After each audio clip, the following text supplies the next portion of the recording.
The Global Sanitation Graduate School is the world's largest platform for capacity building in citywide inclusive sanitation. We offer educational programs in sanitation with a focus on participants from low and middle income countries.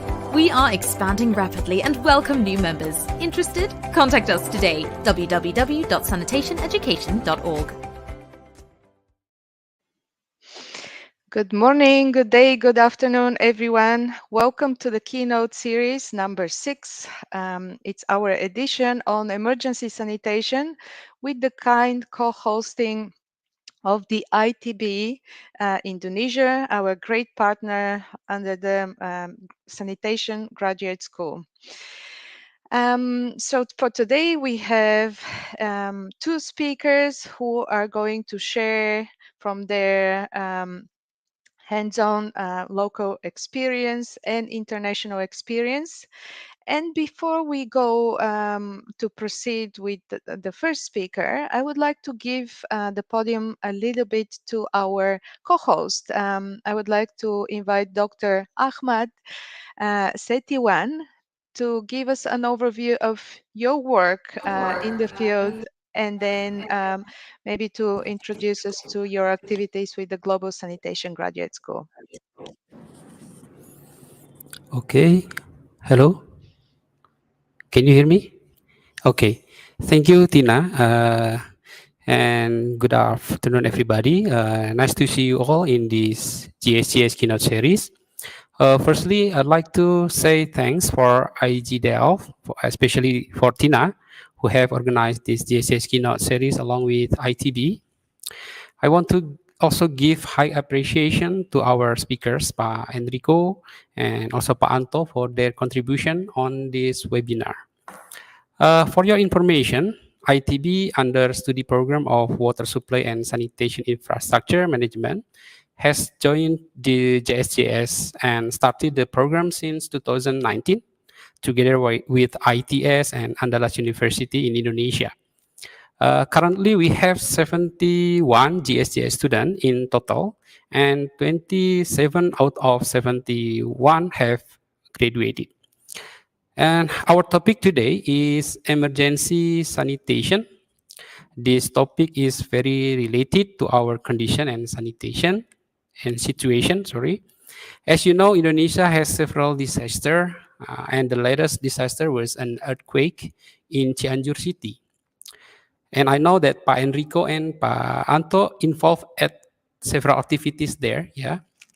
So I believe our speakers today have an important information and good experiences to be shared with GSGS and all participants here. And I think that's all from me. Enjoy your GSGS Keynote series, and thank you for coming. And I get back to Tina. Thank you. Thank you so much, Dr. Ahmad. With this, I would like to introduce our first speaker. This is Mr. Enrico Rahadi, who is WASH and emergency expert. He has a vast experience of over 20 years in the field of environmental engineering, particularly in water and sanitation sectors, in the technical, managerial, emergency, and development aspects. He is experienced in working closely with the government, local government, private sector, water utilities, universities, civil society organizations, donors, and multi-bilateral development institutions. For the last 15 years, he joined several large international organizations such as Oxfam, WSP, the World Bank, UNICEF, and others as a WASH expert.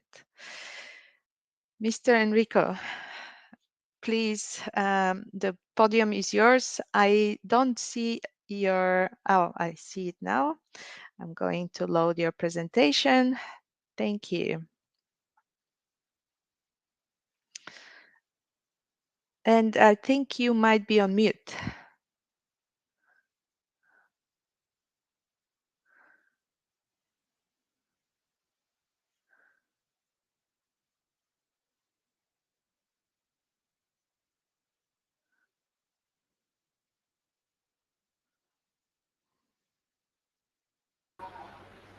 Yes, we can hear you Yeah. now. Okay. I Now just the did your presentation. Yeah, presentation.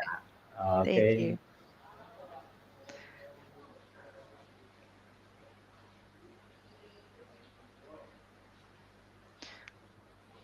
Great. Okay.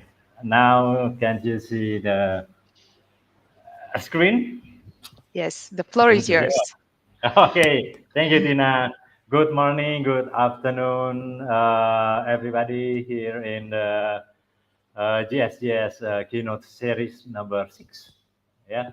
So it's an honor for me to to be invited in this Keynote series, as this is also our opportunity to learn together about the uh, was in emergency interventions. Yeah.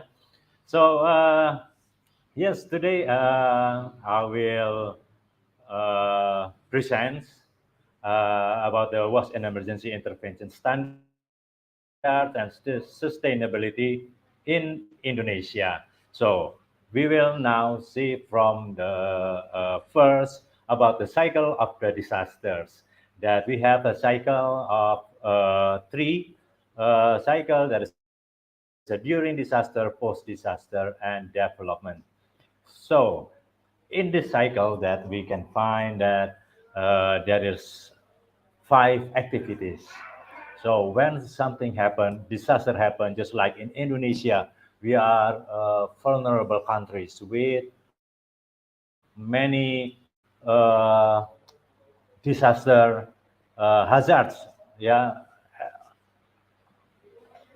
any types of disaster can happen in Indonesia.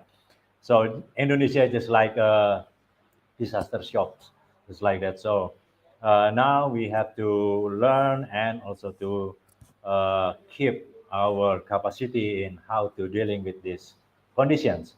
So in this cycle, we see that during disaster, we are doing the emergency response.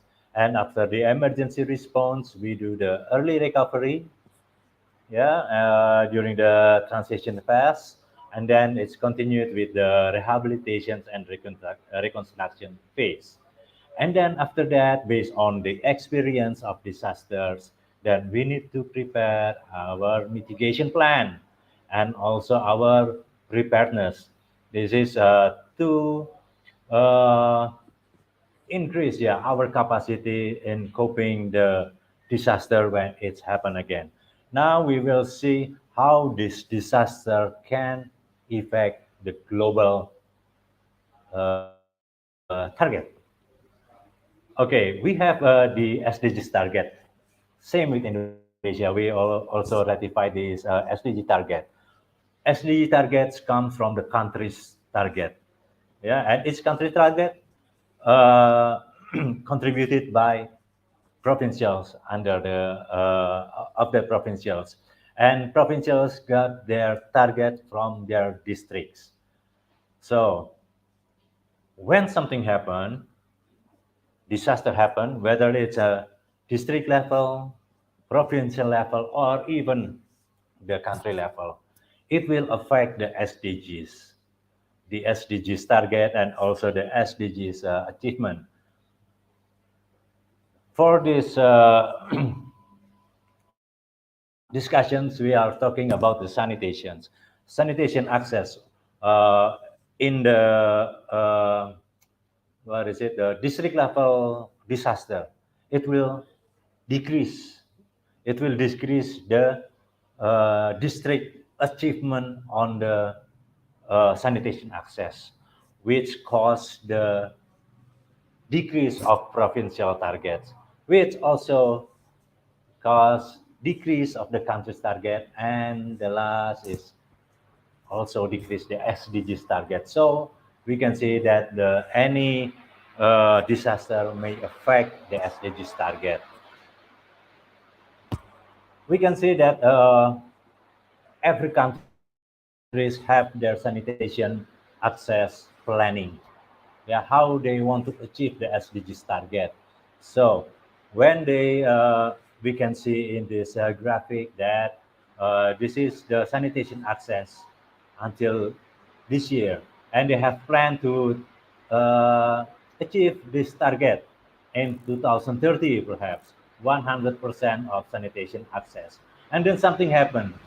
So the access achievement decreasing to a certain point. And what our homework is to uh, return, yeah, to return the achievement to the scenario, the first scenario. And it will be better if we can have a higher achievement. I mean, just like if previously we have the what's it, the proper sanitation access, then after disaster, it will be better if we can achieve the safely managed sanitations. Okay, that is the condition. Now, this is a sanitation ladder. I will very quick about this. That we have a ladder from the open defecation goes to up to the open defecation free, and then other hygiene behaviors and total sanitations. So in these two, we only focus on this one, the first pillar. This pillar of STBM. STBM is a CLTS, yeah, community-led led total sanitation. In Indonesia, we call it as STBM. So we have 5 pillars. Uh, this is the first two. That is for the first pillar.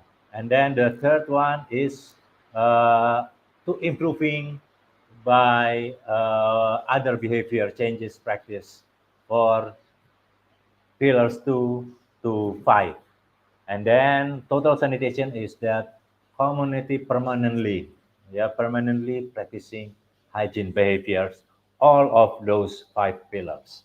Now, what is the relation to the, how it relate to the disaster? So, sanitation emergency interventions, we try to move from the open defecation practice. You know, during the emergency, many people come to a certain what is it, relocation site, yeah, relocation site, where there is very lack of access to sanitations. So previously, perhaps they have sanitation access, but during the emergency, they don't have any sanitation access. Then they practice the open defecation. Our intervention in disaster is to make those community impacted people to have to practice the open defecation free. And during the disaster response, it will be better if we can do the uh, third ladder to promote the other hygiene behaviors. So this is our interventions, sanitation interventions during the emergencies. Okay, now we go to the main objective. So the main objective of WASH in emergency interventions, that people affected by crisis are more susceptible to illness and death from disease, particularly diarrhea and infectious disease. So WASH interventions aim to reduce public health risk. So this is the point that we do intervention to reduce the risk of the public health through the improvement of environmental health. Now, this is the what is it? The main point of WASH. This is the F diagram. So this is the route. This is route from feces to the new host. That the diagram F is it consists of feces and then fluids or water, fingers, flies, fields, and foods. So this is the route that feces can contaminate water or after defecate, then after anal cleansing without hand washing, then it can go to food, the feces, or it's transmitted by vector, deer, flies, or through the fields. So we have to make a barrier for this. The first barrier or the primary barrier is to provide the healthy toilet. What is the healthy toilet? Healthy toilet is that do not pollute the water.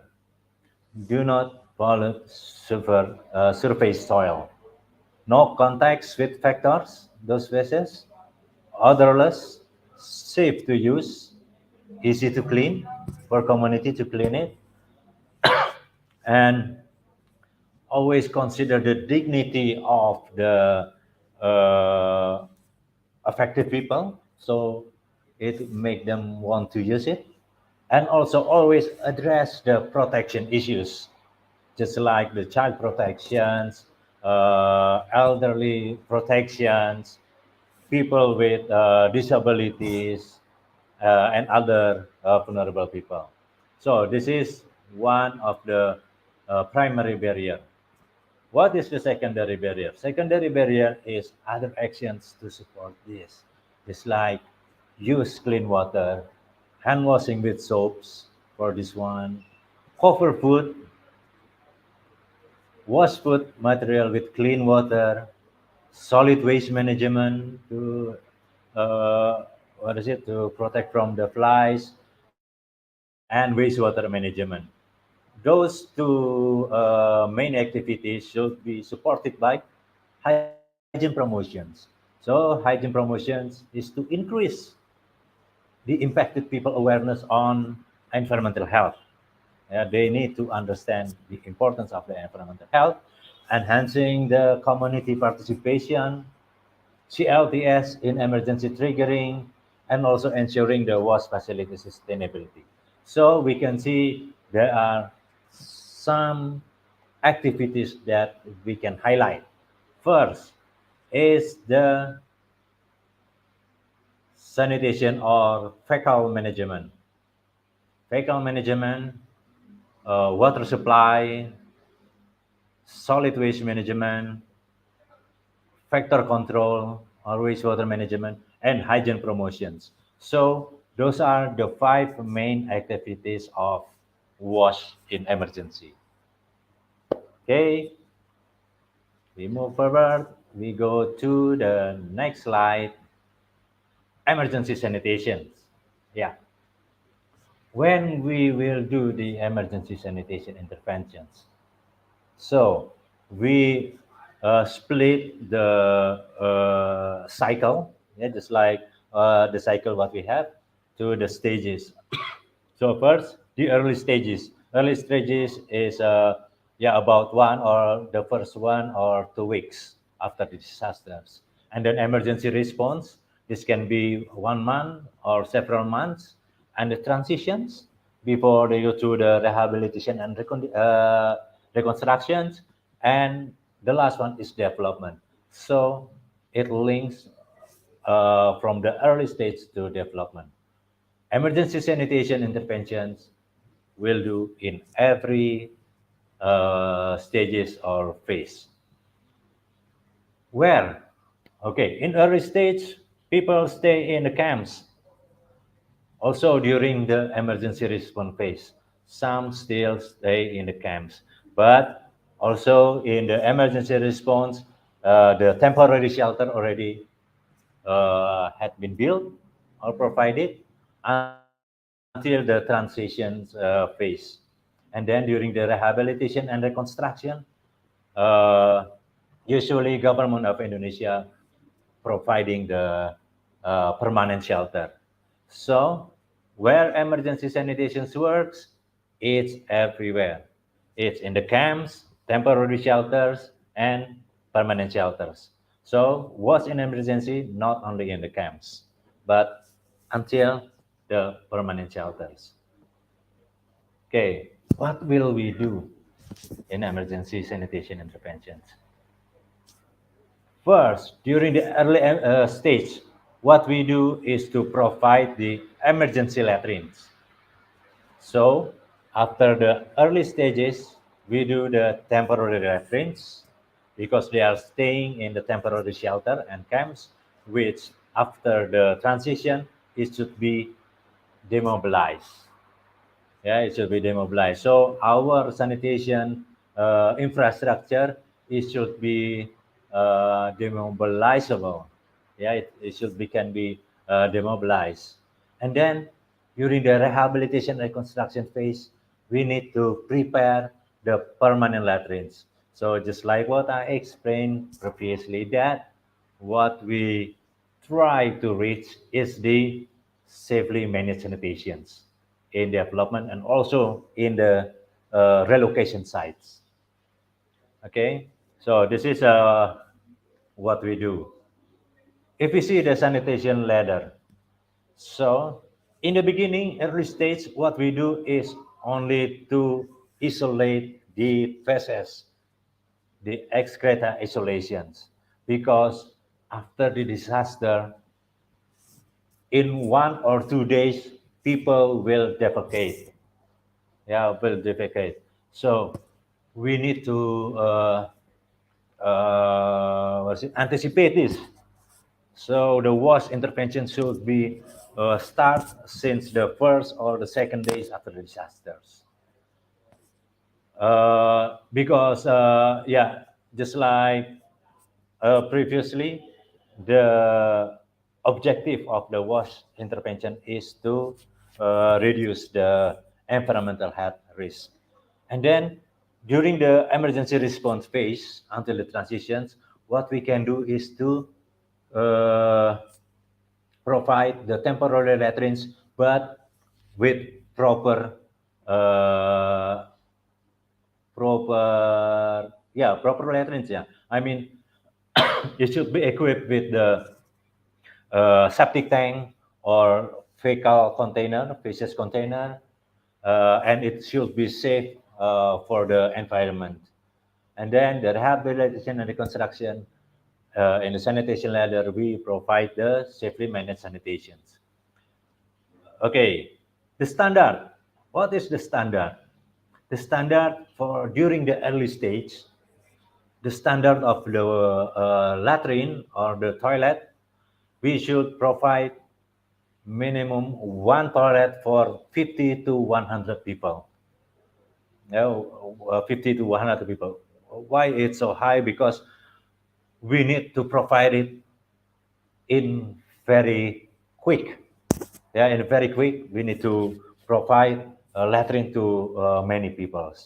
During the emergency response phase and the transitions, the target or the standards, uh, it's a lower, so one toilet for 20 to 40 people. This is about four, 4 to 8 households for one latrine, for one door, yeah, for one unit. And then during the rehabilitation and reconstruction, the target is one latrine for 5 people or one latrine per household. So with this target, then we can achieve perhaps the safely managed sanitations. Okay, what the criteria of the what is it, the healthy or the proper toilet? We need to it should be equipped with completed with the water, clean water availability in all latrine. Yeah, because if there is no water, then it will not be used. This is for Indonesia context. Yeah, and then we need to consider dignity when we planning or designing the intervention, the latrines, and it should be inclusive, can be accessed by uh, elderly people, disabilities, children, other vulnerable people. And we need also to prepare during, especially during the early stage under the transitions. Yeah, the ratio for the segregations of toilet for women and men. And then we also need to provide the MHM facilities or menstrual hygiene management. So adolescent girl and also women can use the latrines for the MHM, yeah, MHM practice. And then this is the also important that all toilets should be equipped with hand washing with soaps facilities. Yeah, that one is to protect or to cut the root of the disease through the finger,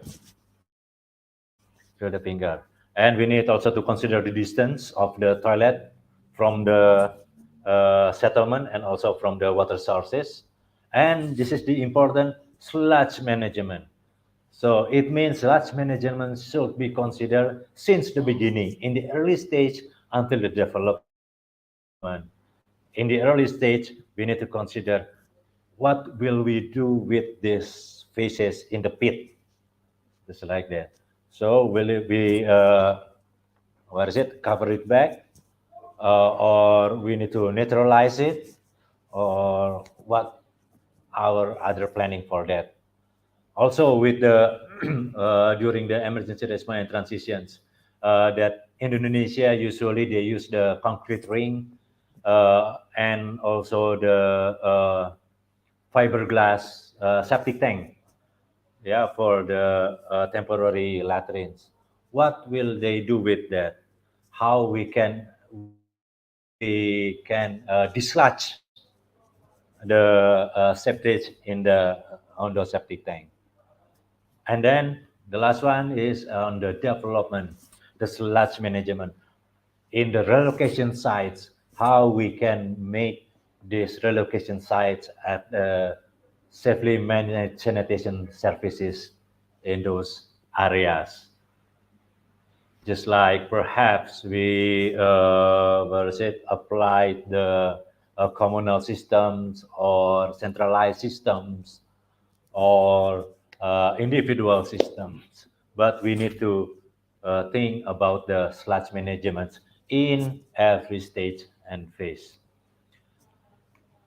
Okay, this is a type of latrines. This is the emergency latrines. So during the first or second weeks, we can do this. Yeah, very simple, but it should be close and to keep the dignity of the impacted people. Yeah. Uh, this is the pit latrine, and this is the what is it? Not portable, movable. Yeah, movable toilets, and this is a portable toilet. Yeah, portable toilets.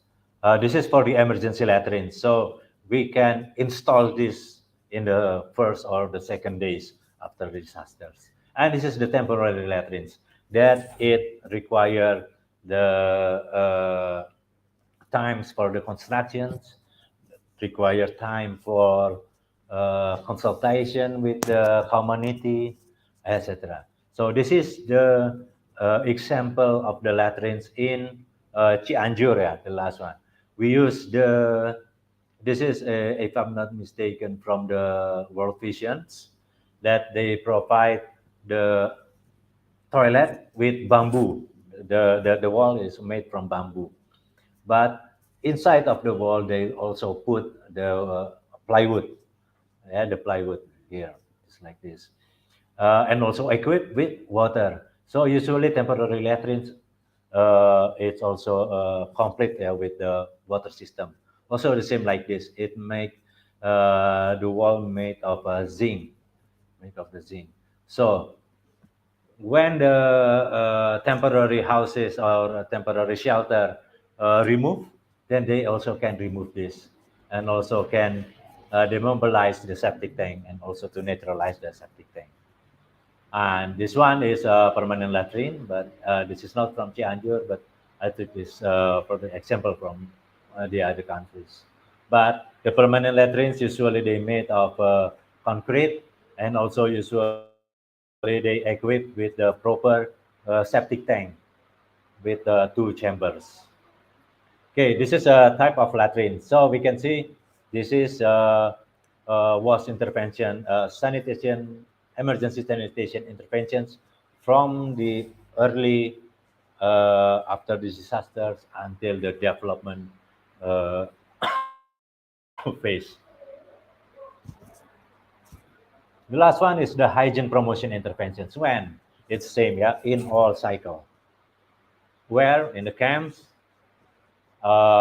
temporary shelters and permanent shelters. So hygiene promotion is not only conducted in the camps, but it should be conducted until the development phase in the permanent shelters. What we can do during the early stage, what we can do is REHA. REHA is rapid environmental health assessments. So this is assessment that should be conducted by health office in districts through their healthcare facilities or puskesmas, we call it, who responsible to do the assessment for the environmental health conditions after the disasters. Usually they do assessment in the first or the second days after disasters. But also during the early stage, it's also supported by the joint assessments or rapid need assessment that conducted by non-government organizations. During the early stage until the transitions phase, there are uh, things to do for the hygiene promotions.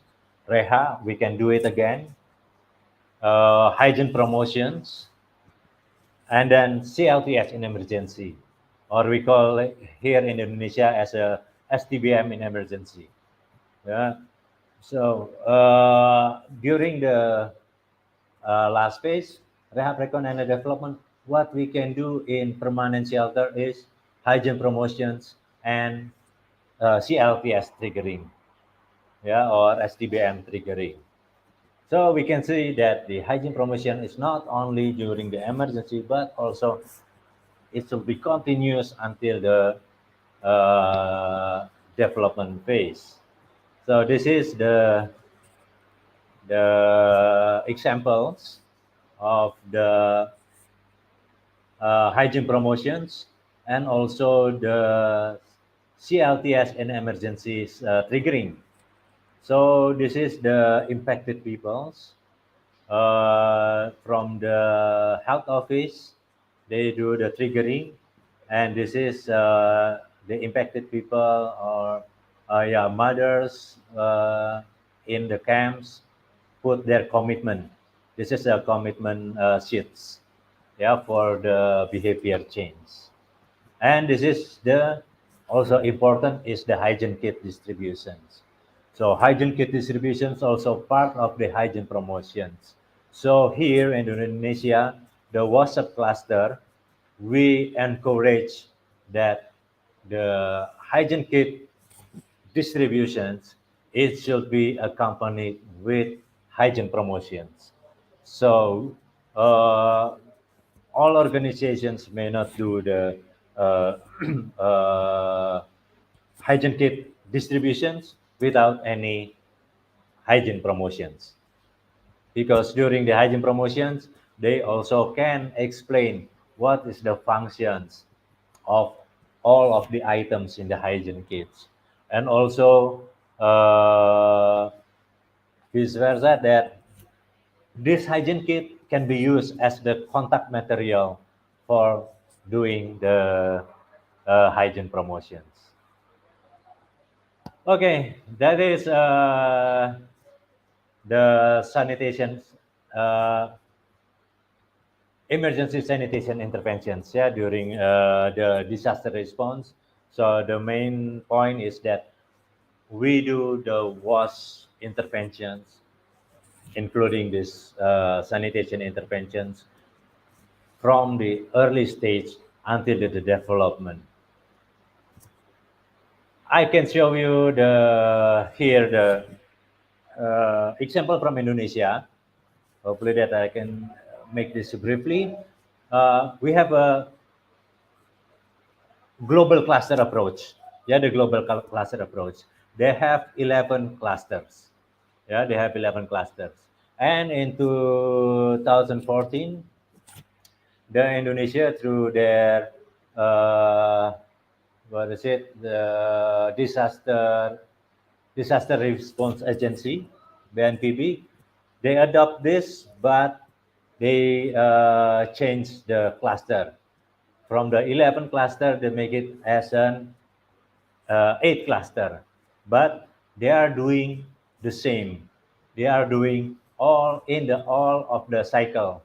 Yeah, so since mitigation, preparedness, emergency response, rehabilitation, and reconstructions.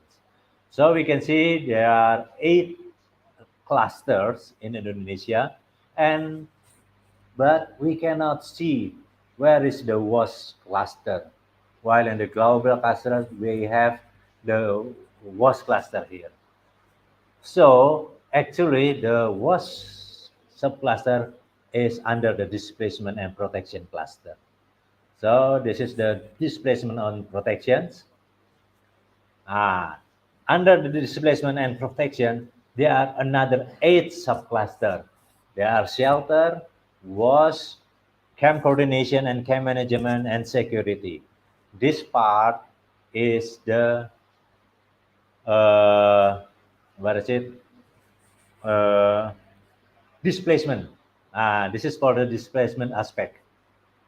Yeah, this is the displacement aspect plus child protection. This is elderly disability vulnerable people protection, gender-based violence protection, and psychosocial support.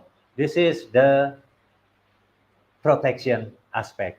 That's why they put them in the under the displacement and protections. Because for WASH, we see that WASH intervention during emergency, this is not only the technical aspect, it's not only about the providing the infrastructure, but also how these WASH interventions also consider the protection aspect. Yeah, the same with the shelter. They need to consider the protection aspect. And those subcluster supported by working groups, non-cash assistance, community engagement, and capacity building. So those working groups will support us in doing this. Just like for WASH, for the non-cash assistance, they can provide voucher, for example, to build the latrines. And also they support us in doing the capacity building. This is what who is it? Mas Anto doing in capacity building. They provide training, yeah, short training during the emergency in the first until the second week after the disaster. And it's about, we train about the humanitarian principle, WASH standard, and other related to humanitarian aspect. Okay, that is WASH cluster approach. Now we'll go to the, I think this is the last slide. How to make our sanitation emergency response sustainable. First, do not think that all problems can be solved solely because we work together with other organizations, with other CSO, with the private sectors. Our capacity is limited. Yeah, our capacity limited. Organization limited, government limited. Then we need to work together, yeah, to fill the gap, to fill the gap in capacity, gap in the funding, gap in the human resources, or gap in other resources. Intervention target is hygiene behavior change. So our intervention target is not about the infrastructure. is not about providing a latrine, it's not about providing water supply, but our target is how to change the hygiene behavior of the impacted people. Ensuring the participations and engagements, community participation engagements in planning, designing, and also operation and maintenance. Consider local wisdom. This is also important about the policy in the village, culture of the people, their habits in doing the vacations before the disasters, because we want to see how we can change, how can we change their behaviors, and also the technology that they used to apply, or the technology that what we can use in the field. And then environmental conditions, just like the groundwater table, water body, the positions of the what is it, the topographic, etc. And then number 5, address the protection and cross-cutting issue. The protection is like in the subcluster of the DP clusters, and the cross-cutting issue. This is also important because WAS is not only aimed to serve the impacted people, the settlement, but also we need to uh, serve the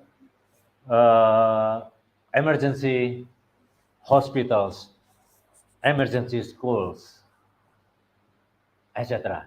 There are many facilities that we need to support.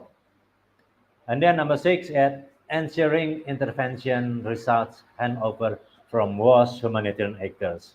Because based on our experience in Indonesia, we saw that the importance of the handing over was interventions from the humanitarian actors to the humanity or to the government, because the organizations will not work in those community forever.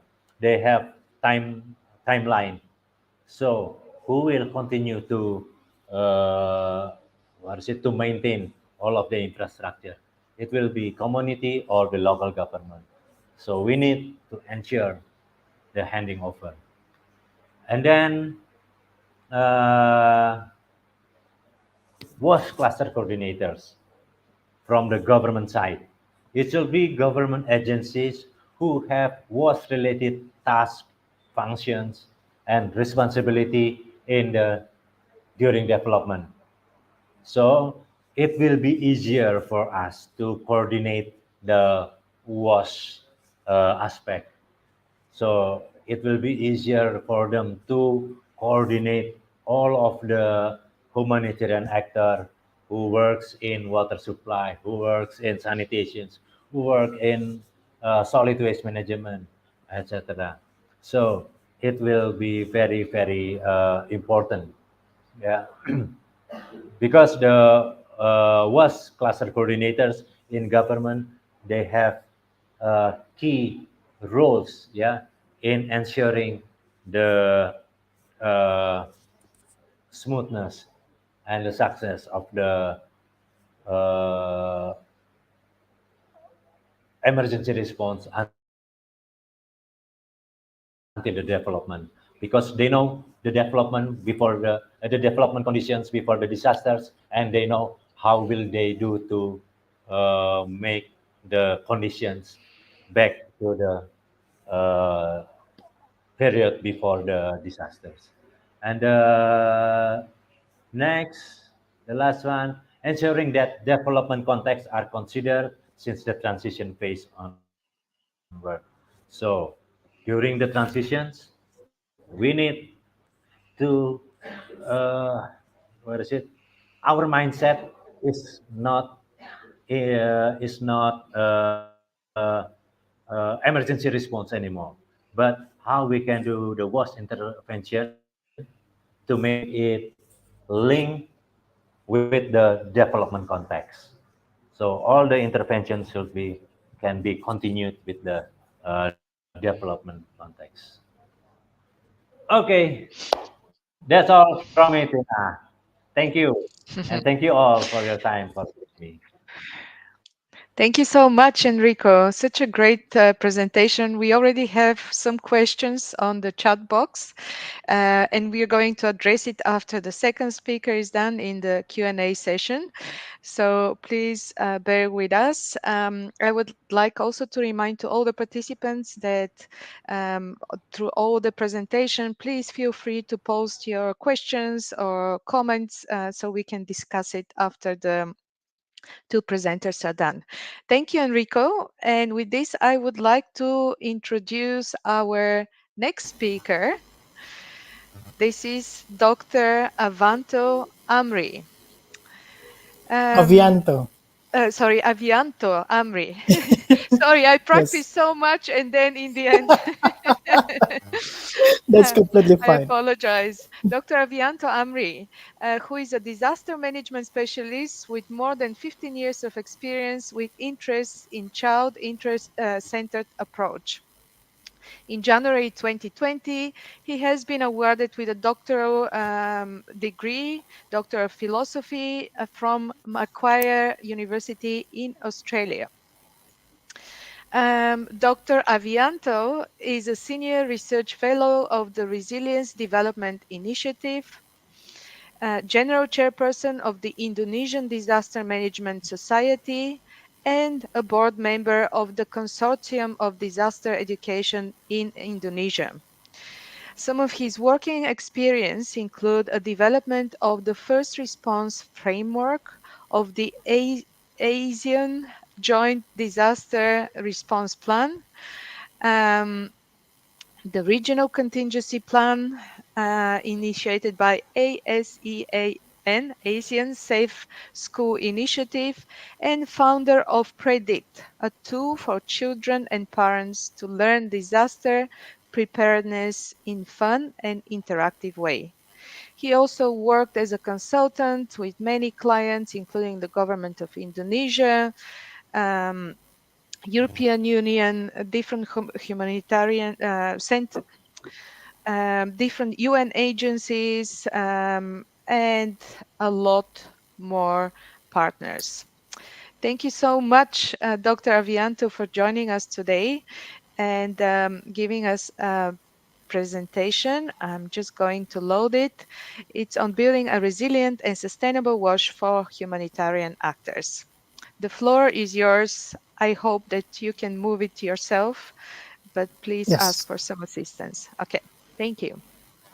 I think the slide has moved, right? If I'm not mistaken. Yes. Yes. So thank you very much, Constantina. So my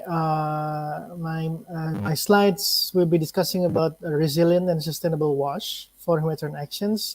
This is to complement what Enrico has done really excellent and really interestingly on the situation of WASH in emergencies. This is more of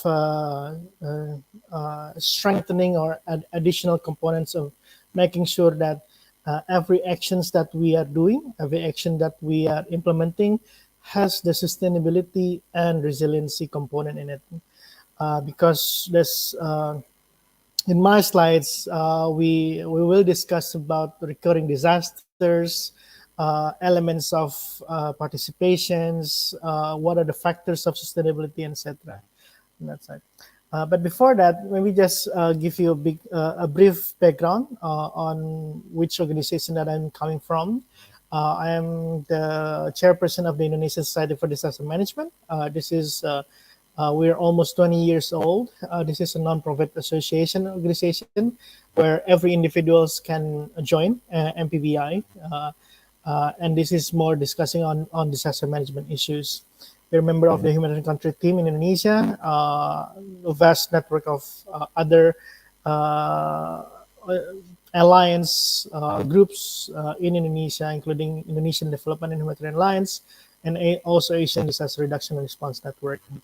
Our work focuses on advocacy and campaigns, capacity strengthening like trainings, mentorships, internships like that, and also doing multi-sector collaborations and partnership as well as knowledge management.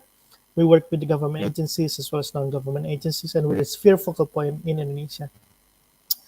But aside from that, I think as what Tina has mentioned, I'm the founder of Predict. This is actually the result of my PhD. So my thesis on my doctoral thesis is about how do we make sure children can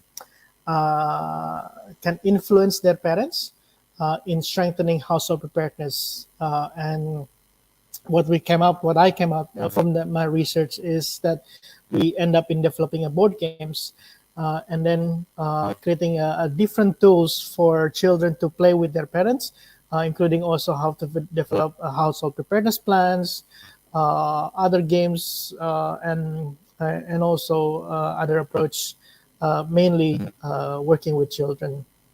But I think what I learned from that research that is linked with my presentation today is that the challenge of us is on the sustainability aspects, where how can we introduce our interventions where you get people excited, where you get people interested on what we do.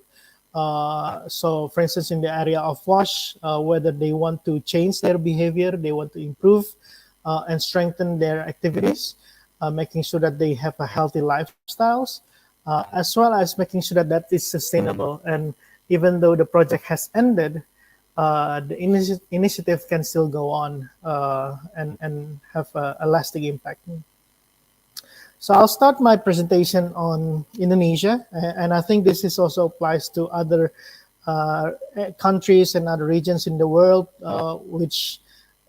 where is that in Indonesia we have about 3,000 to 4,500 disaster events every year, and the disaster trends is we're getting more frequent, there's more disasters, more intense, more widespread, more unpredictable.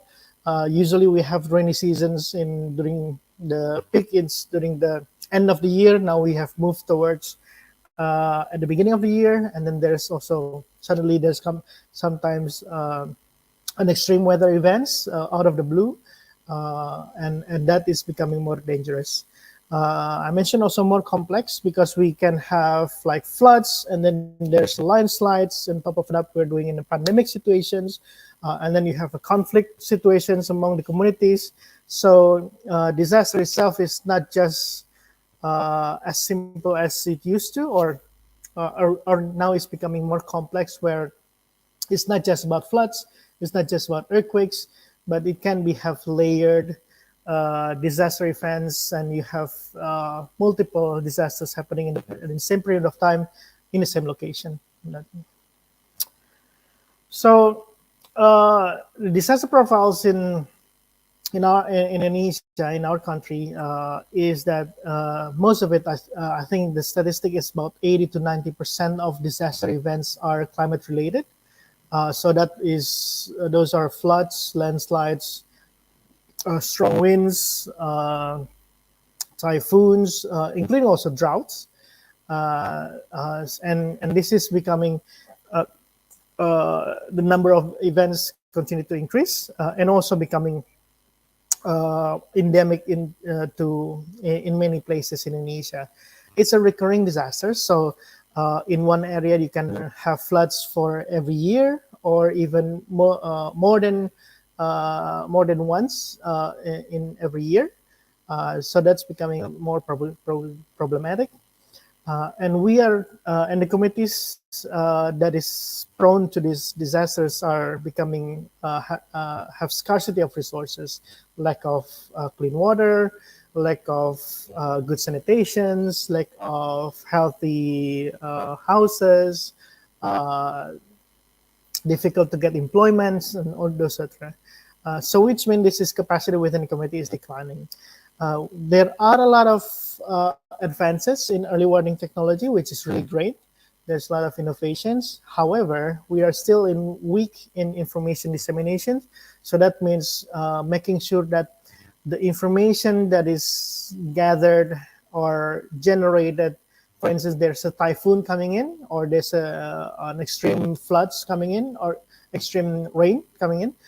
So how that information goes to the local communities, the people that we want to have to send the informations, the farmers, the fisheries, the people who will be affected by those climate warning or other early warning technology. And this is also including the tsunami early warning as well.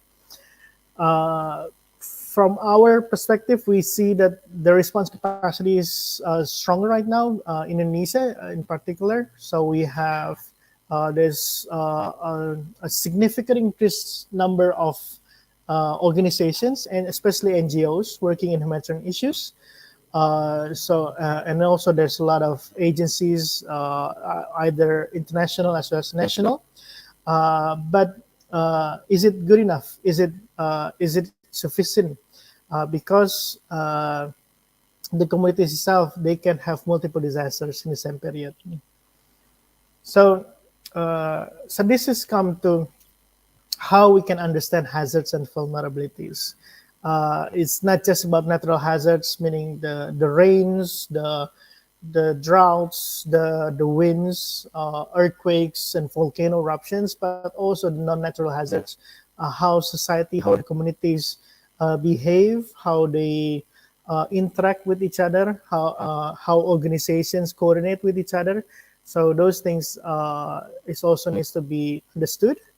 We need to understand better as well on the period of risk occurrences, whether the floods, do we need to anticipate once in every year or twice or 3 times in one community, in one period of time they can be receive like multiple floods, like 4 times or 5 times in a period of 2 months. So this is becoming concerning. We need to understand what causes and what are the risk factors. What makes people vulnerable to the hazards? Is it just their exposure to the elements, or is it also about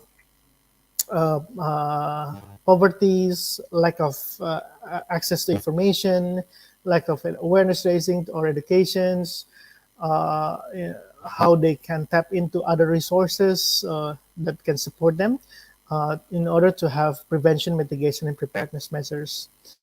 One of the initiatives that is popular in Indonesia is right now is to develop contingency plans. So communities then creating a scenario, what are the most likely or what are the priority disaster scenario that they want to anticipate. And then we work on what are the SOPs, who is doing what and where, how to coordinate, what resources are needed, and also what are the gaps as well, so that we can identify action plans to strengthen and address the gaps. The other side is the business continuity plan. So that means for private sectors or agencies, making sure that even if there are floods, even if there are earthquakes and etc., businesses are still operating and they can still continue to do that. And then making sure that we have reduction on the potential impact of hazard events on wash surfaces. For our audience here who have programs on wash, so if you build latrines, if you build wells, if you build water piping distributions network, have you considered flood risk or earthquake risk? What happens if there are a tsunami occurred in the areas that you are working for? What happens with the solid waste management? What happens with the drainage systems? Will it be affected? Have you considered that? Have you provide mitigation measures to make sure that the drainage systems are still operational? So if there are floods, it's still able to work as expected, etc. The other 2 points, which is also still relevant and important, is to identify future hazards.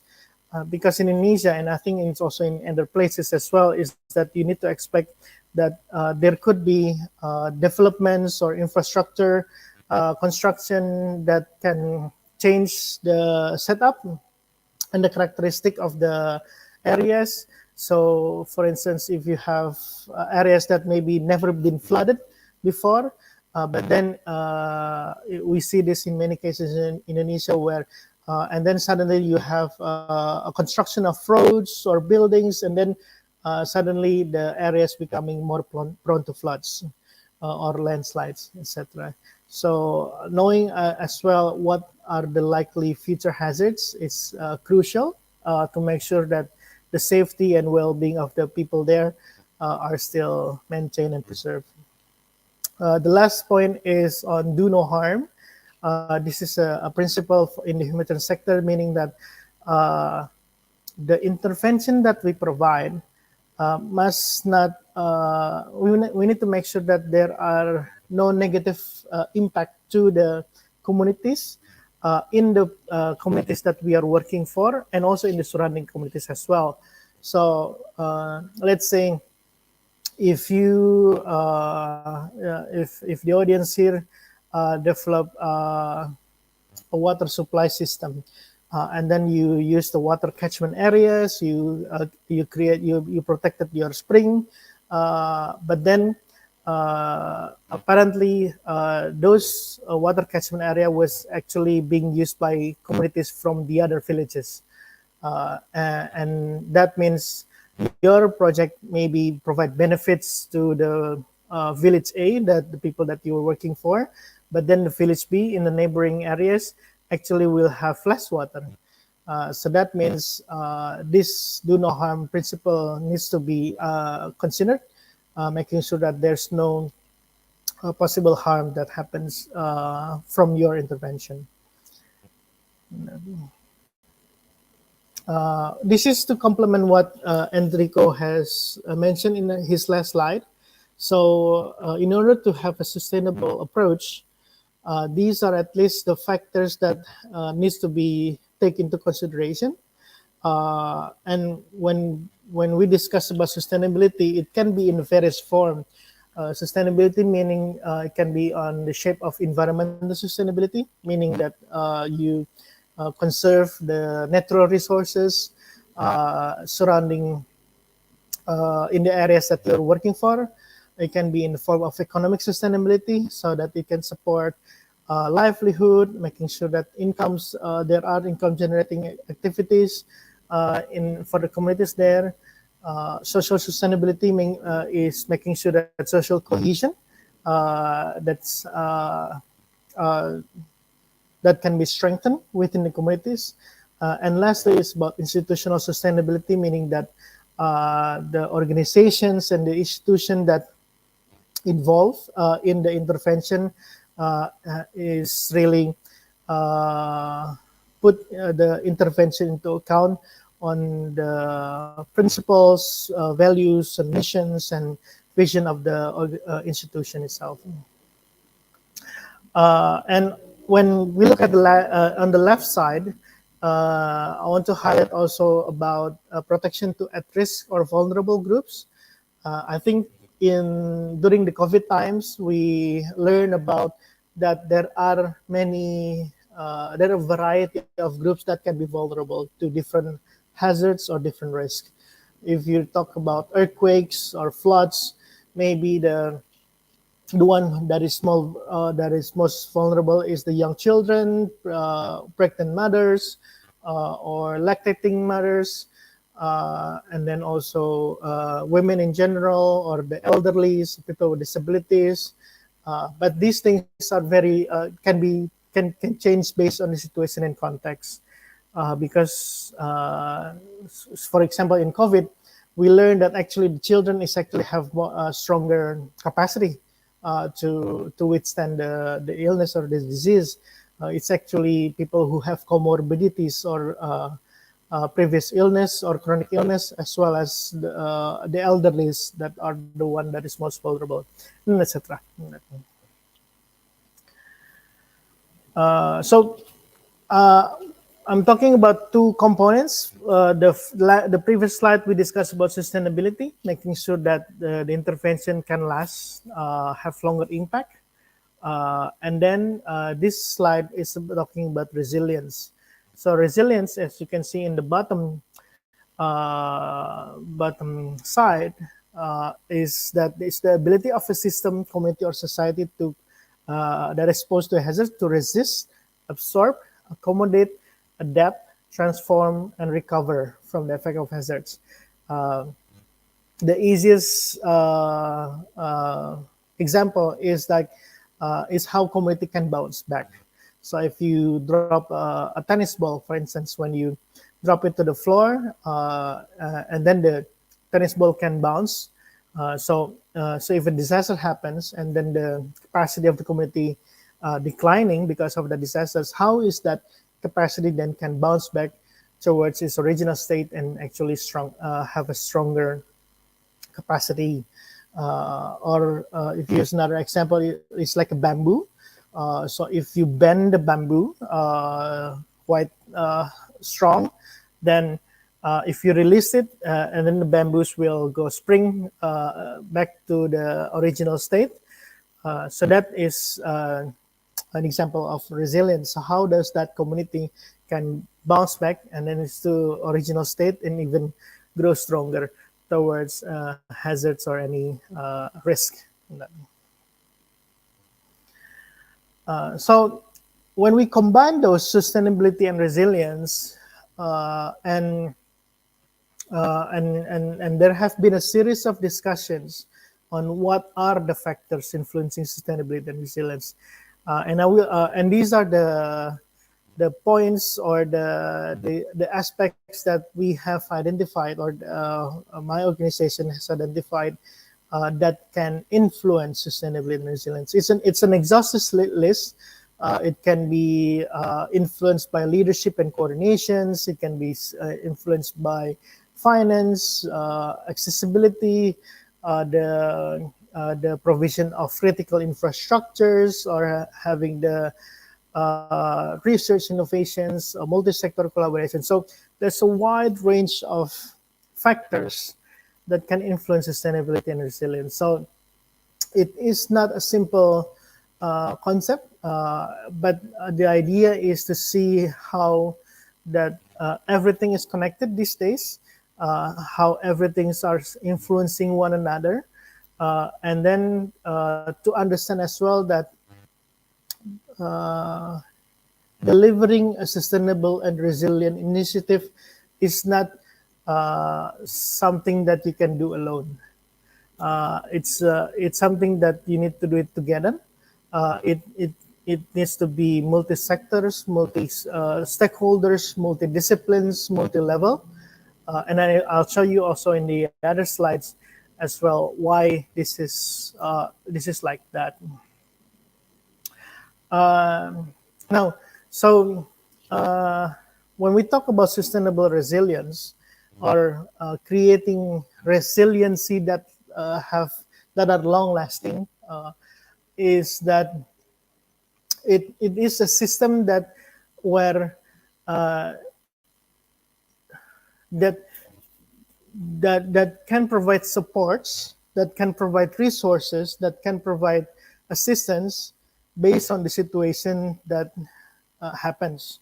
So if you have shocks, if you face difficulties, challenges, or hazards in different levels, you have your outer environment to support you. So, for instance, if a flood strikes 2 or 3 households, then how is those households can survive with the support from their surrounding community, maybe coming from the village level.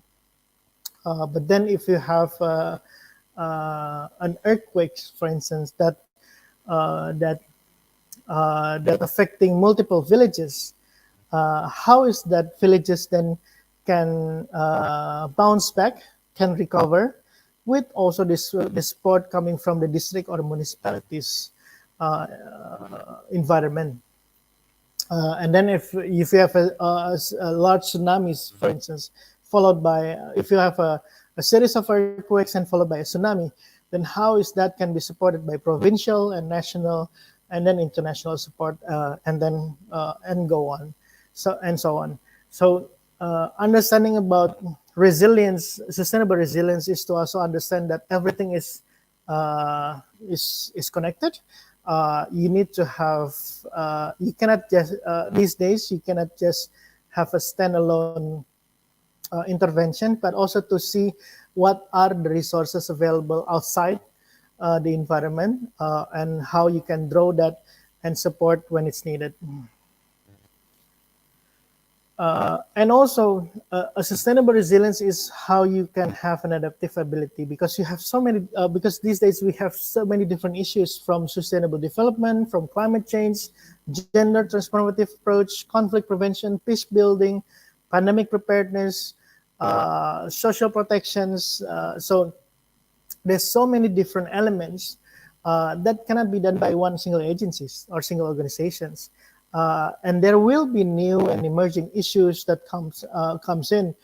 We have safe internet, for instance, or technology, and different areas of focus. So how the systems that you are creating or the intervention that you are delivering can be adaptable, and see how what are the existing issues in the communities, and how you can adjust and modify the intervention, and then making sure that the challenges that you are facing can be addressed. And then also the last infographic in here is also how the system itself can have the ability to expand or retract. A community facing, again, a community facing a small scale floods, maybe you don't need a large resources.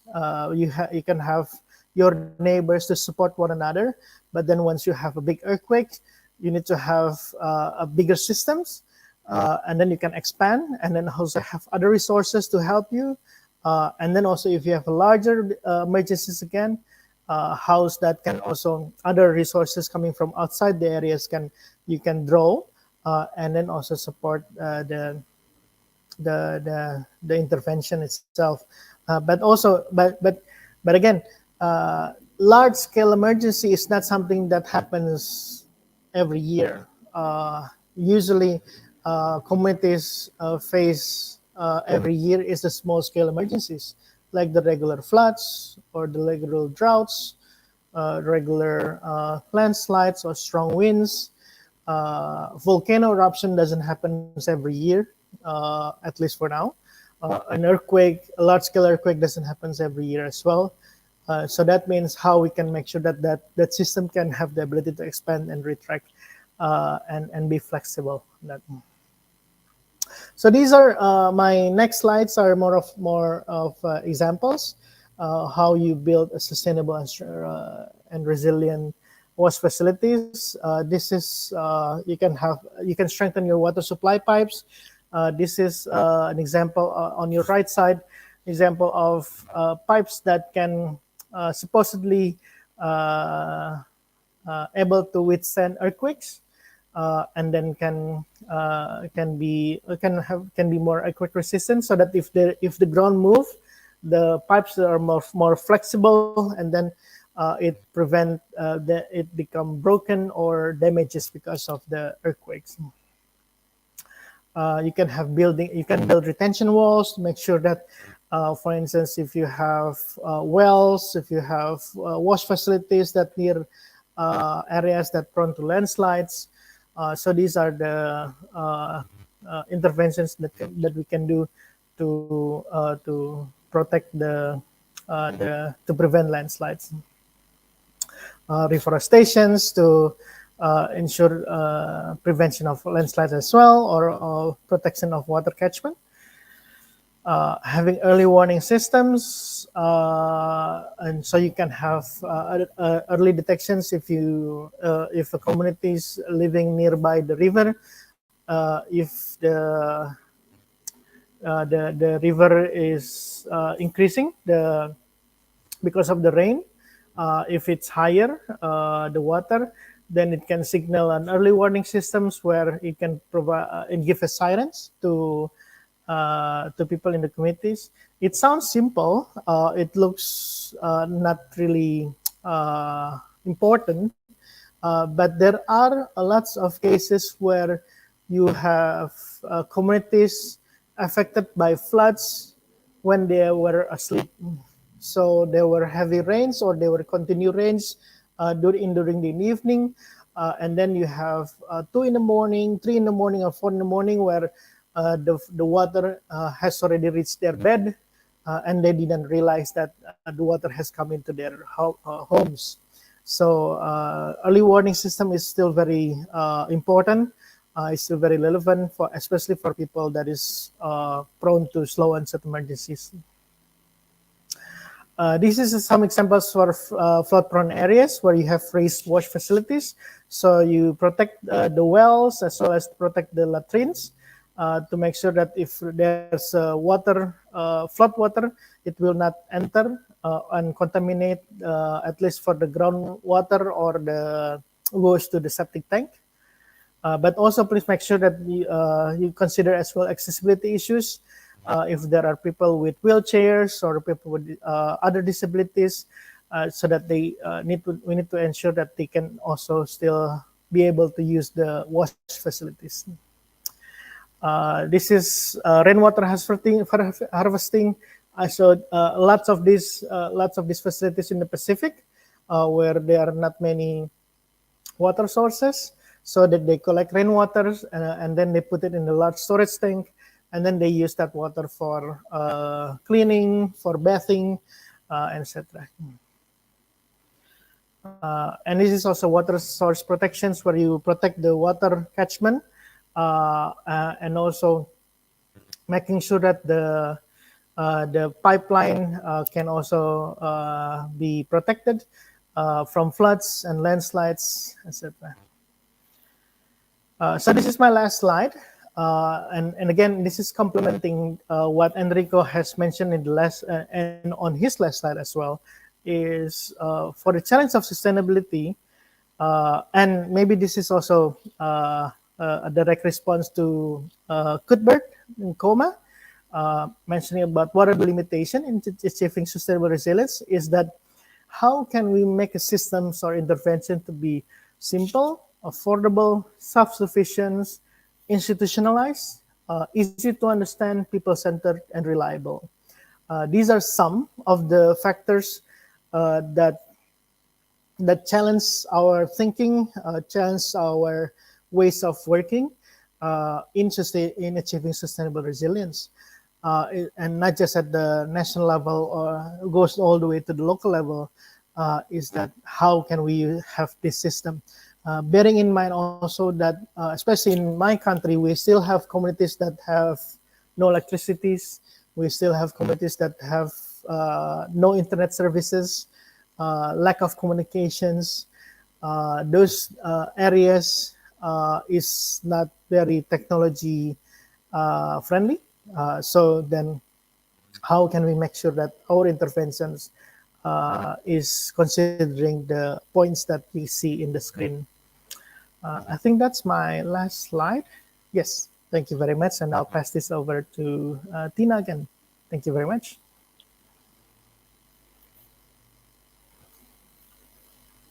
Tina, I think you're still on mute. Sorry, sometimes it switches on your tone. Thank you so much, Dr. Avianto. It was so interesting to see your sharing some of your practical experience and challenges, which is a very important topic to discuss. So now I would like to invite the other speaker, Mr. Enrico, to join, as well as our hosts from ITB, to join the discussion. So we would have more of a informal discussion on and addressing some of the questions, because we have current students from IHE Delft that are doing a part of the sanitation program or the MSc program in water and sustainable development. We have a number of alumni that have done some courses or graduates from the IHE Delft, and they also work in the field. So it would be great to have this kind of discussion and try to address some of these questions. So I would like to invite all of you to join. I would highlight some of the questions that were posed, and then yeah, we can kind of try, maybe all of you try to address whatever is possible. I think that might be very interesting for the participants. So I would highlight the first one, which comes from Nabin. Oh no, sorry, that was not the one. Where is it? Sorry. Yes.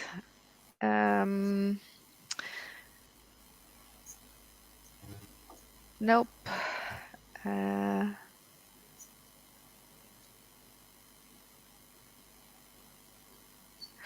There was one question asking, yes, this one. So that's from Kanza Faye. She is from ITB, and then she was asking, it was with regards to the first speaker, but then also I think it's relevant to the entire topic. How can all of what you presented be translated into the various conditions that are in Indonesia? How can this be implemented, taking into account all the different variables and making sure that it doesn't become too complex, but then at the same time, it's a successful model for implementation? Maybe I can give the Enrico the first order, and then we can move to Avianto and then to the colleagues from ITB. Yes. Okay. Thank you, Tina. Thank you, Mbak Kansa, for your questions. This is what is very interesting that we have. I'm sorry, Avianto. I think we don't hear you very well. Maybe it's just me, but making sure that everybody can hear you. Maybe if you can come closer to your microphone. You mean Enrico? Sorry, Enrico. Yes. How about this? Yes, perfect. Okay. Yeah. Thank you, Mbak Kansa, for your questions. Yeah, this is interesting every day. Indonesia, that we have so many culture, so many language, local language, etc. So, relate to the sanitation was an emergency sanitation. Uh, we are working with the standards. I mean the standards. This is the standards of the yeah. For example, yeah, this is for the emergency sanitations. We have the standards of healthy uh, toilets. Yeah, for instance, there's a healthy toilets. Healthy toilets is it doesn't mean that we have one template toilet that can be used in each province or in each area of Indonesia. It's not like that, but we need, just like in my presentation in the last page about the what is the key of the sustainability, that it's about the local wisdom. We can use their local resources. We have to address their culture, their habits, but what is it, still, although we consider all of those local wisdom, we need to uh, what is it to ensure, yeah, that the what is it, terms of the health toilet is achieved. Just like in Cianjur, because we have so many bamboo, then we use bamboo there. Not even for the upper infrastructure, but also for the septic tank. We use the bamboo for that. It's different with what we had in Palu, in other island, yeah, in Sulawesi. We use the concrete ring for that, and also it's not for the social, yeah, for the social and culture. We also have the hygiene promotions. We also have the CLTS triggering that we will involve the cadres or the sanitarians in those areas who have the knowledge of the what is it, of the impacted people culture. So that's why in every emergency response in WASH, we always involve the cadres and sanitarians on site. Hopefully Thank that you I very can. much. Thank you, Yeah. Enrico. Avianto, would you like to add? Yes, I think I, I have been working as an evaluator or evaluation team in many projects, especially in emergency settings, uh, and I want to follow continue what Enrico was saying. There are standards available. There are standards that we need to adhere, but also realistically, there cannot be one size fits all or one silver bullet that can applies to everything. So the best projects or the really interesting projects that I have evaluated is actually the projects that have been able to listen to with their communities. You can discuss with the communities what are the solutions needed, and have a good feedback mechanism. And in order to do this, you need to be flexible. You need to be adaptive. If you come to the communities with your own ideas, with your own design, it can work for some, but maybe there are things that you need to modify. So you need to be flexible and also to see what are the perspective coming from the communities. And when we talk about communities, we need to also understand that there is a variety of people in the communities. You need to talk with the men groups, or with the women's groups, with the childrens, with the boys and the girls, with the elderlies, with different groups in the communities itself, so that you can have a intervention that is acceptable for them. And yeah, and I think so that the answer to that is, how can we implement all of that? Have a good feedback mechanism, have a good ways to listen to the communities. I think that's my response. Thank you, Tina.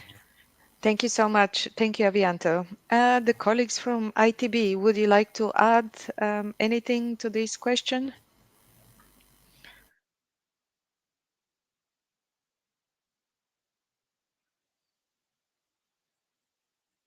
Maybe I can do that. I think you're on mute, Ahmad.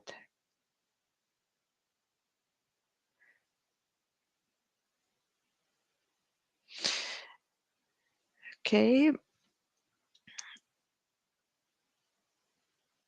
I think maybe there is a technical challenge. Maybe let's try to move to. Okay. I can hear you now. Okay, yes. Perfect. Hello, Tina? Okay, yeah. Yes. Sorry for that problem. Okay, Tina, thank you. I just want to add some experiences in the field. Basically, before we implement some technical or social aspect, we invite the community in the group focus discussion and sharing each other and now the culture and social, and also we collaborate with the local governance to assistance us to implement the some technical activities in the field. So that's all, I think, Tina. Thank you. Thank you very much. Thank you for adding your contribution. Okay, let's move to the next question. Maybe we can mute. Yeah. So it's from Sharmista.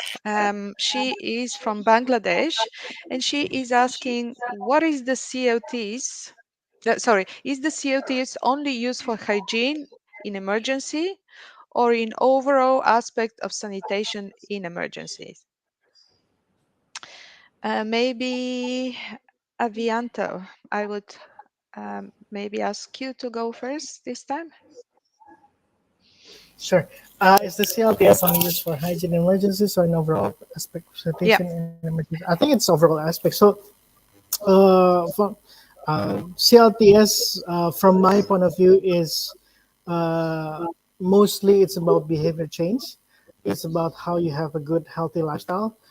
So that applies not just about hygiene, but also about the overall water and sanitations in emergencies. In the humanitarian sections, we have a guidebook called Sphere.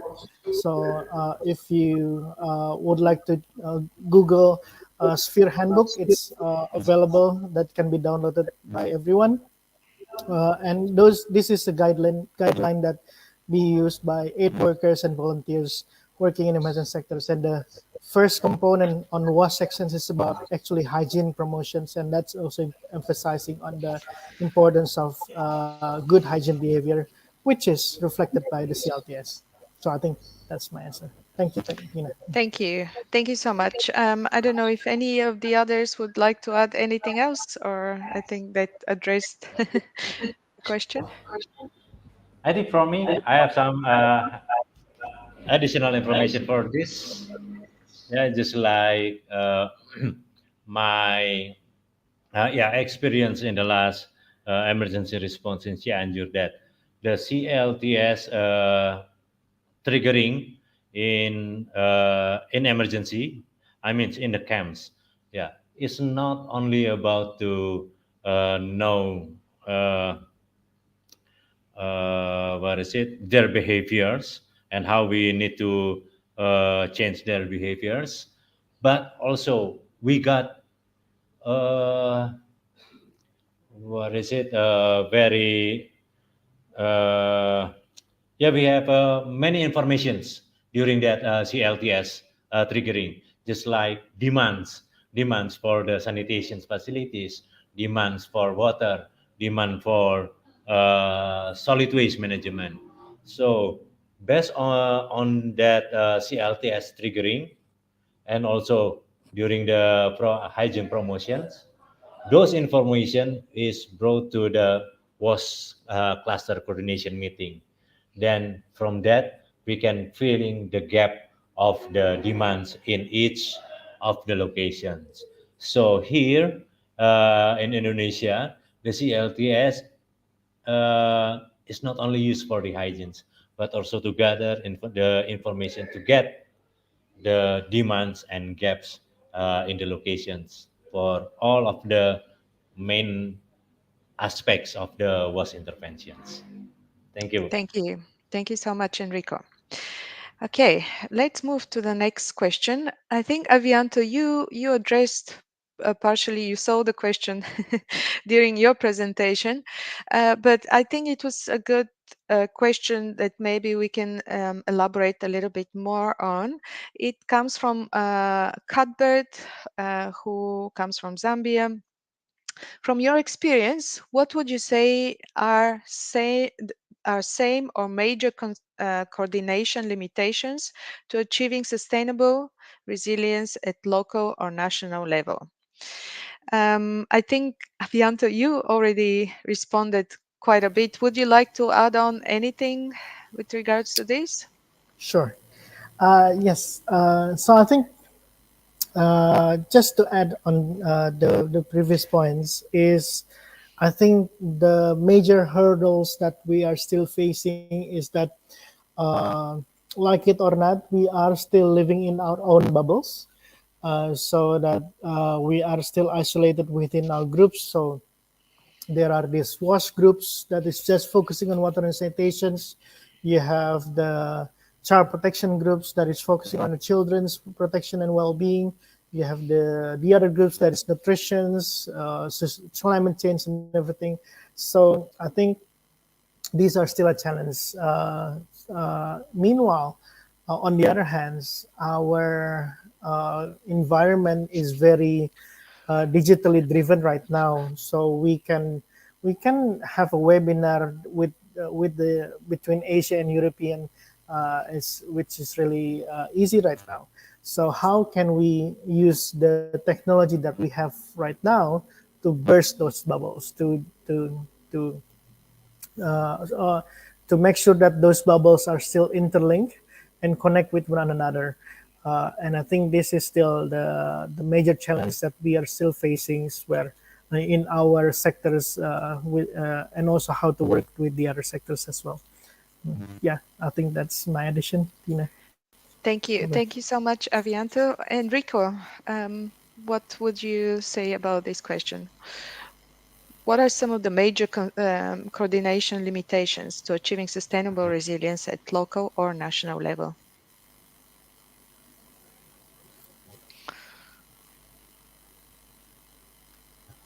I think you're on mute. Sorry. Sorry, I forgot to unmute. Yeah, thank you, Tina, Cuthbert, for the questions. Yeah, for Indonesia, actually we have what we call as a technical, what is it? Working groups for WASH. We call it as the Pokja AMPL. Yeah, or the Pokja AMPL, the working group for the WASH. So that WASH working group, it's established from the national level until the district level. So for the WASH subcluster here, during the emergency, those working groups, we appoint them as the coordinators of the WASH subclusters. So when an emergency, those working groups will act as the WASH coordinator, as WASH subcluster coordinator from the government side. Now about the sustainable resilience. As we can see that our works in WASH cluster in Indonesia is not only during emergency, but also in the development. So these working groups also active in the preparations of the planning documents, and they're also mainstream. Actually, we are still in the advocating this, yeah, for the working groups to mainstream the what is it? The climate resilience, sustainable resilience, disaster risk reductions in all of the WASH-related program planning by the government, all of the level of the government, national, provincial, and districts. Still, we face some limitations in the coordinations, but at least just like what Anto said, that for the Indonesia, that yeah, we can do it now more yeah, easier, yeah, by the online system. Just like yesterday, we also provide a training for the preparations of the WASH contingency plan for the West Nusa Tenggara. It's a different island, but we can assist them in the preparing this. Thank you I very think much. Yeah, perfect. And the colleagues from ITB, would you like to add to this question? Yes, thank you. Okay, can you hear me? Yes. Yes, thank you. Yes, I a little bit summarize what Mr. Anto, and also Mr. Enrico mentioned.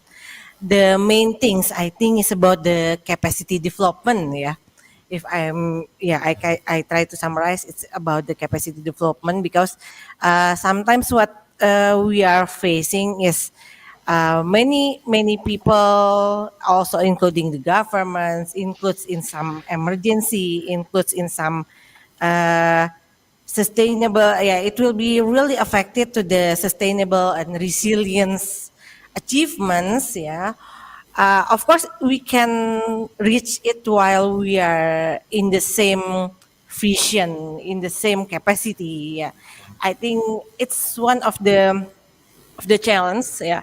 In last time I also discussed with Pak Enrico, ya, Mr. Enrico before, about the apa expert pool.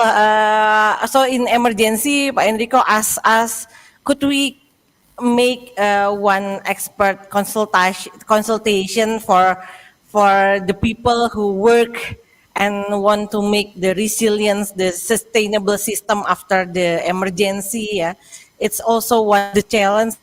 Yeah, many people with many kind of capacity that we can conduct or develop it until we can reach the sustainable resilience infrastructure for after emergency, or even after it come back to the normal condition. I think, yeah, just that I can add from this question. Thank you, Tina. Thank you so much. Thank you. Okay, so maybe we can move to the next question, which comes from Farid. What would be the duration of the different phases or stages of the emergency in your context? Are you able to meet the sphere standards at first two phases, early stage and emergency response? I think that's a good question. Do you have any preference who to start first? I can. Yeah, I think it's from me. Okay. Because Yeah. you said, I think it's from my presentations. Yeah, thank you, Parit, for your questions. Actually, there is no guidance here on how many days of the early stage or how many days about the emergency response phase. But here in WhatsApp cluster of Indonesia, uh, we have the try to prepare the what is it, intervention guidance for WhatsApp clusters interventions. So we only put that the what is it, the early stage is the conditions where the government is collapsed and they cannot do any coordinations, and also when the government hasn't stated the status of the emergency level, because sometimes the emergency level is announced, was announced within 1 week or 5 days. So before that, we call it as early stage. Early stage is for the life saving. The life saving is also including providing the water supplies, water supplies, because water supplies cannot wait. Just like in my last, what is it? In my last slide at the uh, thank you slide, we put a quote from the Freddie Mercury: "Time wait for no one." You know, it's directly needed the was interventions. So we call it as the early stage. It's for the life saving. We cannot wait for times for the government to operate again. And so that is usually supported by the humanitarian actor until the emergency response. Emergency response until when? That is until usually in Indonesia is based on the decree from the government. Uh, head of the government. If a district level, then it should be come from the bupati. We call it as a bupati, head of district decree. If provincial, it's a decree from the governor. Usually they put how long the emergency response phase. It can be 1 month and then extend it to the other month, or since the beginning they said the emergency response is for 2 months. So that's what we call the emergency response phase. Thank Thank you. you. Thank you so much, Enrico. Dr. Avianto, would you like to add? I think Mr. Mercury has explained very well. So I have no further addition. Thank you so much. And let me just check with the colleagues from ITB. Would you like to add any comments to this? Yes, yeah. In fact, how to say, in sphere standard, it's also separate into several phase. Yeah. So, like I think in Mr. Enrico's slide also mentioned, like in the early phase, the standard is a little bit so like one toilet for 50, yeah, 50 people, but then it become smaller amounts, yeah, so it's each phase has its own standard actually.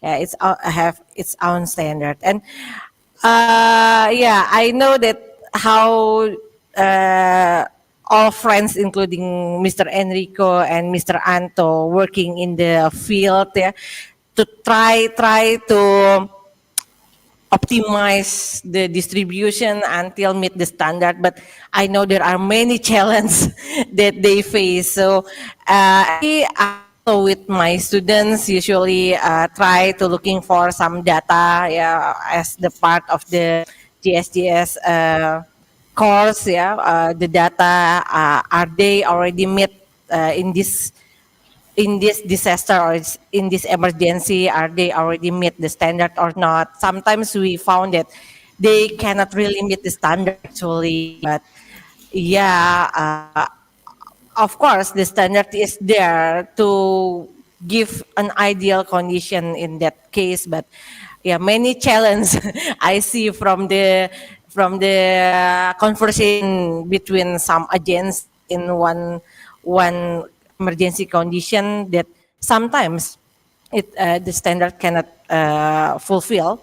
And also the background of their the community background of sanitation is also affected, I think, because like from Cianjur, yeah, from Cianjur case, it seems the the background, the level of sanitation of the people who is affected is not really high, the sanitation level, while we give or we provide some sanitation system, they do not really ask for the things that might be for our standard is still low standard, but for them it's already enough, that kind of things.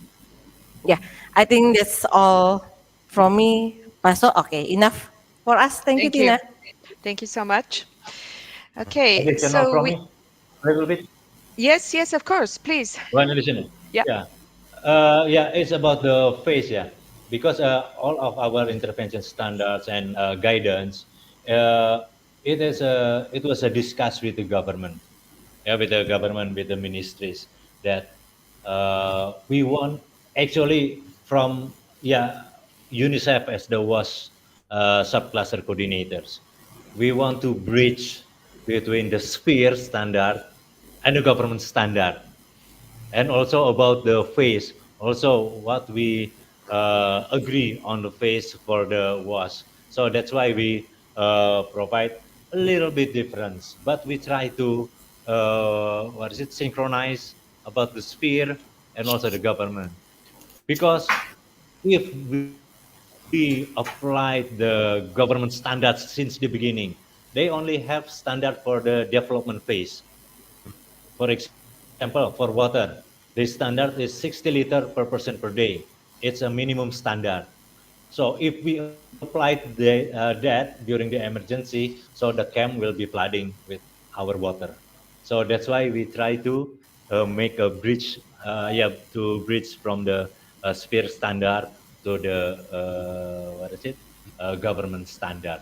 At least during the development, we can meet the the standards. And also we have one interesting experience in the last response in Cianjur earthquake about the phase. We only have emergency response and rehabilitation and reconstructions. So there is no transitions. There is no temporary houses. So from the 10, they have to go to the permanent houses. So we need to adjust again our interventions from a WhatsApp cluster. So actually, our documents in WhatsApp cluster in Indonesia is only the guidance. It's not the strict standard, but only the guidance how to we do the interventions, because the responsible person for the emergency response is the government. So we need to follow the government scenario, how we can adapt our intervention there. I think that's all. Thank you. Thank you so much, Mr. Enrico. I think this speaks quite well to the last question we have for today, which is from Charles. Are these interventions in one location? I presume the people will go back after the emergency, requiring varying intervention based on this aspect.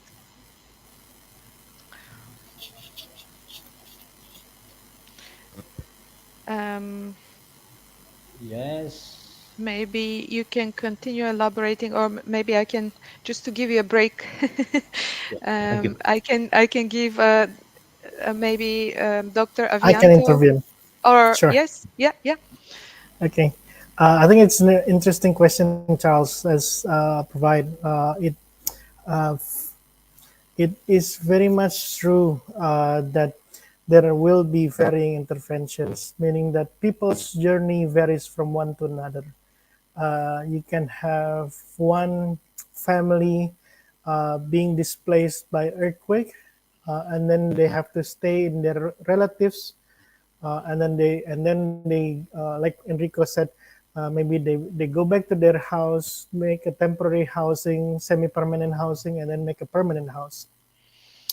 Or you have a household, you can have a family that displaced, and they are forced to be to be in the evacuation center. Maybe they don't have any relatives there, or the all of the relatives are affected. So they have to be in a centralized camps or centralized centers. So that's where the interventions need to be varies. It needs to be fit for a purpose. It needs to be people centered, and making sure that you have you have protections for at-risk groups.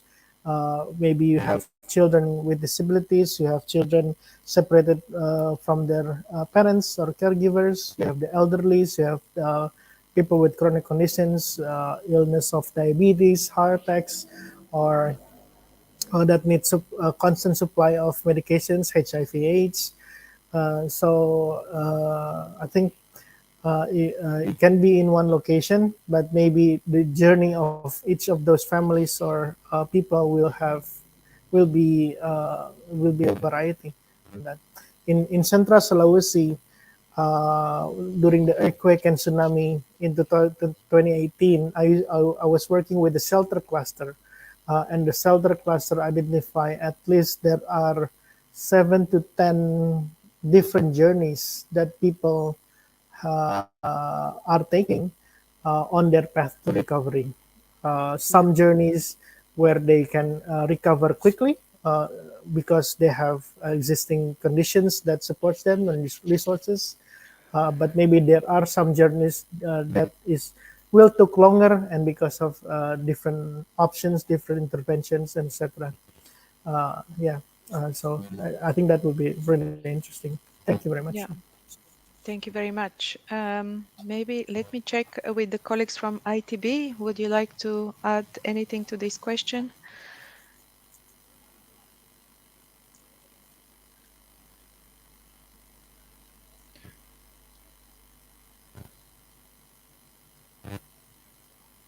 I think you're on mute for some reason, or we don't hear you.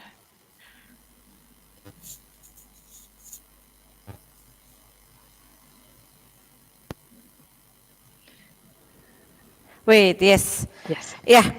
Uh, it's sometimes, yeah, yeah, again, our experience from Cianjur, yeah, it's sometimes, uh, of course, as academicians, we are sometimes also confused, yeah, which part that we can contribute. So like before, we are thinking, are we contributes better contributes to the in placement, in some camps, yeah, that is as built in many places, or better we just directly build one that will be sustained, that people that can use for quite a long time. Yeah, if it's in the same place, of course, it will be easier. So better maybe in Cianjur, we just directly go to the uh, try to build the standard toilet for not early phase or emergency phase, transition phase, but hopefully it can be work until recovery phase, that kind of things. Yeah. So in that case, yeah, for the intervention, of course, like Mr. Anto said before, sometimes they need to replace to one place that is quite far, but sometimes they develop their own tent, their own camp just nearby. So I think in its condition, in its emergency condition, there will be different. Yeah, sometimes the camp is quite far away from their original settlement. Sometimes they built it in near the settlement. So, of course, I think it will be different. What's the consideration about what we can build, what we can provide for that kind of condition? I think that's my addition. Thank you, Thank Tina. you. Thank you very much. Um, Mr. Enrico, we agreed to give you a break. I just wanted to check if you have any final words to add to this. Yeah, okay. Yeah, thank you, Tina. Thank you, Charles, for the questions.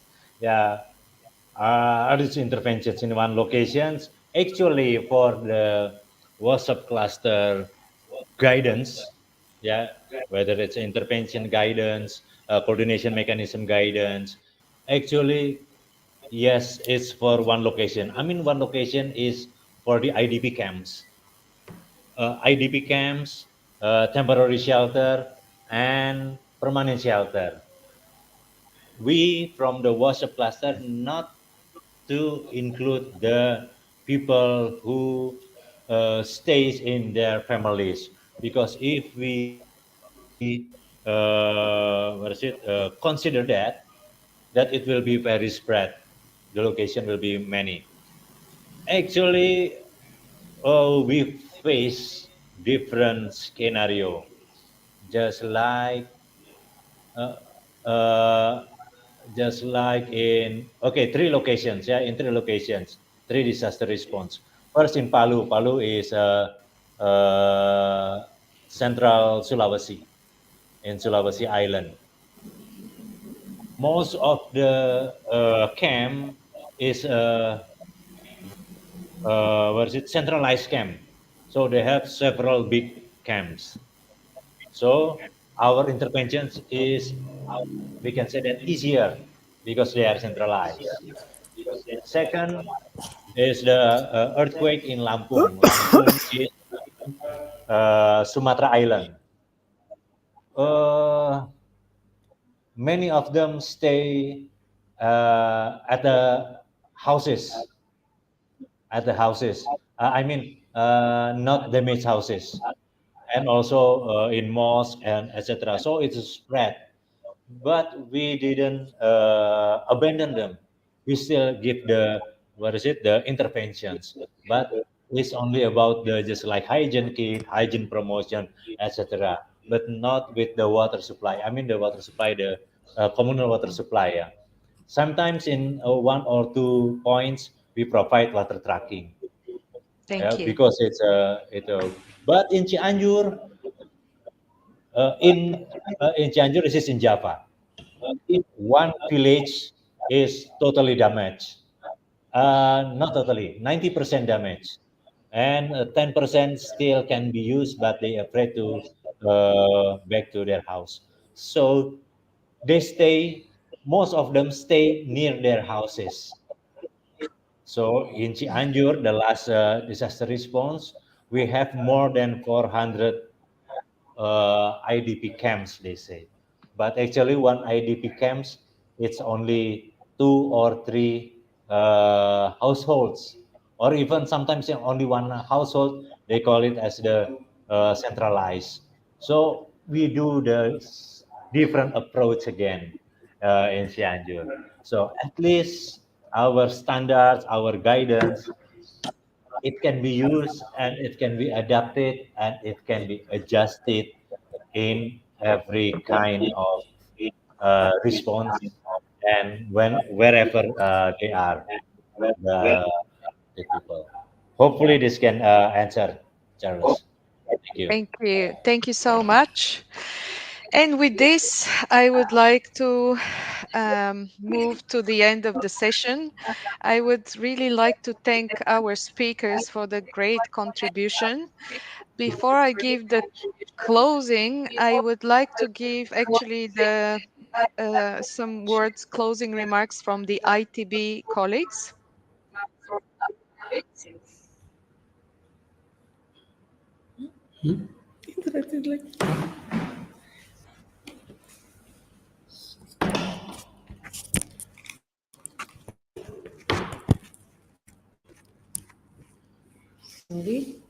Sorry, Yes, Tina.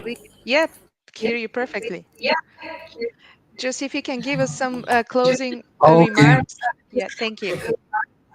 Yeah, sorry, because the internet connection, I think. Yeah. So very nice conversation, and also very interesting material from Pak Avianto and also Pak Enrico. I think all of the material is very useful for our student, yeah, GSGS. So again, I appreciate for all speaker, Pak Avianto and Pak Enrico, and also for all the participants. Yeah, thank you for joining this keynote series, and I hope we can meet again in the future. Yeah, and also thank you for Tina for today. I think we can have another collaboration with ITB. Thank you from me. Thank you very much. Thank you once again to all of you for the great organization. I really enjoyed this session, and I'm looking forward actually in the future to have another one on a different topic perhaps. I'm wishing you a wonderful day, and I just wanted to remind you that we have the keynote series of the Global Sanitation Graduate School every month. So please just check our announcements, when is going to be the next session, the topic, and who is going to be the host. Have a wonderful day.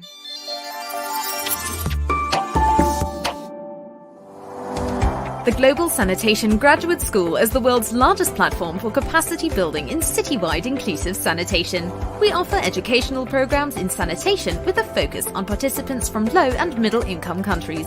We are expanding rapidly and welcome new members. Interested? Contact us today, www.sanitationeducation.org.